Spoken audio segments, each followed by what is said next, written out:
বন্ধুরা আজকে আমি বানিয়ে দেখাবো কচু শাকের একটি দারুণ স্বাদের রেসিপি। আর একটু কচু শাকের এই রেসিপিটা কিন্তু একটু অন্য ধরনের স্বাদ আসবে। আর এর সঙ্গে আমি দেখিয়ে দেবো কচু শাক কীভাবে ছাড়াতে হয়। তো চলুন দেখে নেওয়া যাক। সবার প্রথমে কিন্তু আমি কচু শাকটা কাটা দেখিয়ে দেবো। তো এখানে কিন্তু যেরকম কচু শাক হয় তো ওর ডাঁটাগুলো নিয়ে নেবেন। আর আমি কিন্তু পাতাগুলো কিন্তু কেটে বাদ দিয়ে দিয়েছি, দেখতেই পাচ্ছেন। তো এবার আমি কচু শাকটা কিন্তু কেটে নেব। এইভাবে আগে ছোটো ছোটো করে টুকরো করে কেটে নেবেন। নেওয়ার পরে এইভাবে বাদ দিয়ে এখান থেকে দেখুন এই ছাল ছাড়িয়ে দিতে হবে। ছাল না ছাড়ালে কিন্তু সব কিছু সুতো সুতো মতন খেতে হয়ে যাবে। তো এইভাবে ছাল ছাড়িয়ে নিতে হবে। আর কচু শাকটা কাটার পরে কিন্তু মানে কাটার আগে টুকরো টুকরো করা ছাল ছাড়ানোর আগে আর কি, তো সবার আগে কিন্তু ধুয়ে নিতে হবে। ধুয়ে নিয়ে তারপর ছাল ছাড়িয়ে দিতে হবে। নিয়ে এরকম টুকরো করে কাটতে হবে। এইভাবে টুকরো করে কেটে নিতে হবে। দেখুন এইভাবে আমি আবারও কেটে নেব। এই সাইডটা একটু কেটে বাদ দিয়ে দেবো। দিয়ে এইভাবে আমি ছাল ছাড়িয়ে নেবো সবকটা। ভালো করে কিন্তু ছাড়িয়ে নিতে হবে ছালগুলো। তো এবারে টুকরো করে কেটে নিতে হবে। সমস্ত কচু শাকগুলো কিন্তু এইভাবেই করে নিতে হবে। এইভাবে বাদ দিয়ে দিতে হবে। দিয়ে এবার ছালগুলো ছাড়িয়ে নিতে হবে। দেখুন এইভাবে কেটে নিয়ে এইভাবে টুকরো করে কেটে নিতে হবে।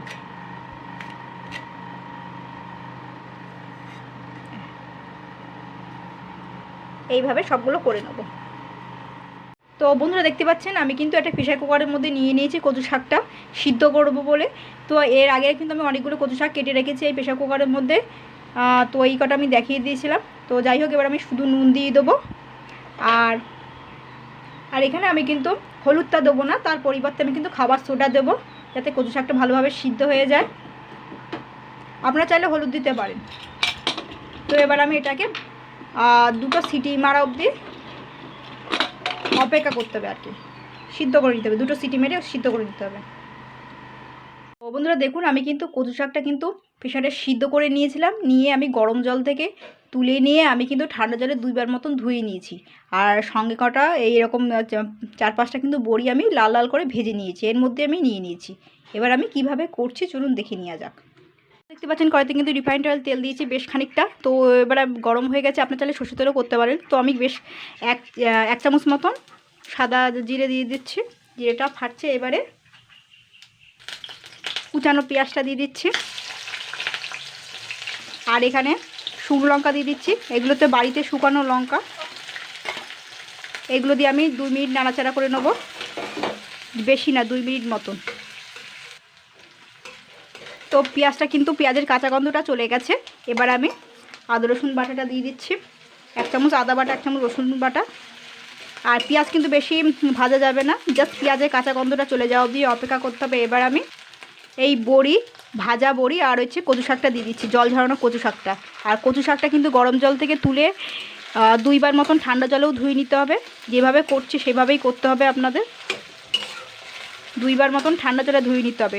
সিদ্ধ করার পরে জলটা ফেলে 2বার মতন ঠান্ডা জলে ধুয়ে নিতে হবে। তো এবারে যাই হোক, এবার আমি কচু শাকটা ভালো করে একটু নাড়াচাড়া করে নেব। আর সিদ্ধ করার সময় যদি পারেন একটু খাবার সোডা দিয়ে দেবেন।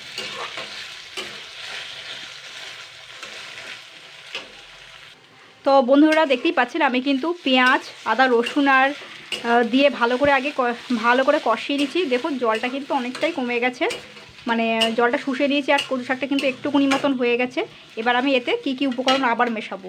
এখানে কিন্তু আমি 1 চামচ নুন, 1/2 চামচ হলুদ গুঁড়ো আর 2 চামচ মতন চিনি নিয়েছি। কচু শাকে তো একটু মিষ্টি হলে ভালো লাগবে খেতে। তো এটা দিয়ে আমি করে নেবো, ভালো করে নাড়াচাড়া করে নেবো। আর এখানে আমি একটা তেঁতুল, পাকা তেঁতুল আমি কিন্তু জলের সঙ্গে 1/2 কাপ জলের সঙ্গে গুলে নিয়েছি, চটকে চটকে তেঁতুলের কাঁচটা বার করে নিয়েছি। এবার আমি তেঁতুলগুলা জলটা আমি কিন্তু দিয়ে দেবো। ভালো করে কিন্তু তেঁতুলটা গুলে নিতে হবে।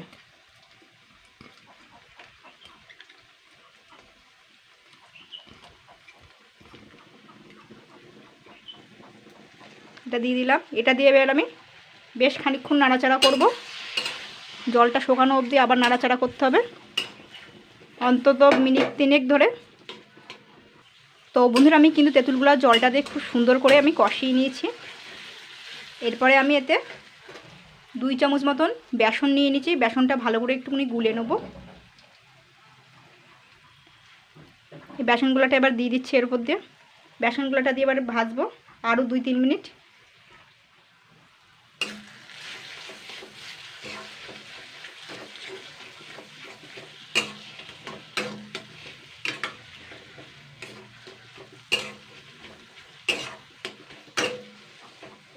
তো বন্ধুরা আমি কিন্তু বেসন গোলাটা দিয়ে আমি 2-3 মিনিট নাড়াচাড়া করে নিয়েছি।